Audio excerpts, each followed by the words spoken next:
dalam pelaksanaan Korpriran Pornas, sejumlah peserta tampil menggunakan seragam adat daerah masing-masing yang menunjukkan kekayaan budaya Nusantara.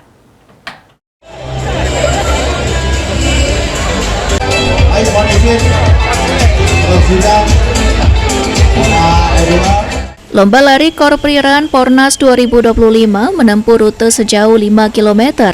Dalam pelaksanaan Korpriran, tidak hanya semangat berlari digelorakan, namun juga suasana semakin meriah dengan kehadiran peserta yang mengenakan busana adat dari berbagai daerah asal peserta tersebut.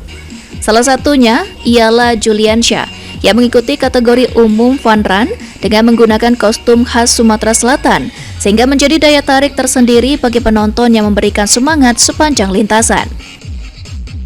Sangat senang sekali karena bisa ikut berpartisipasi dalam kegiatan ini, dan untuk kategori yang saya ikuti adalah kategori 5K untuk umum. Kalau dari kategori kostum banyak yang memperhatikan ya, karena berbeda dari yang lainnya.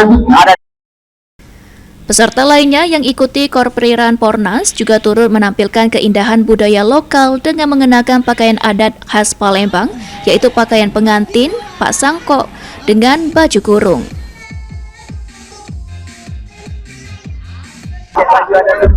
Karena mau memperkenalkan budaya kita, Pak Sangko dengan baju kurungnya. Ya, dari Sumsel.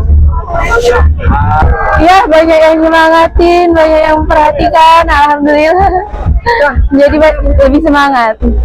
Selain mengenakan busana adat Sumatera Selatan, para peserta yang ikut Korpriran Pornas juga tampil dengan busana adat Jawa, Papua, Kalimantan, sehingga menambah warna dan semangat kebersamaan di ajang Korpriran Pornas 2025.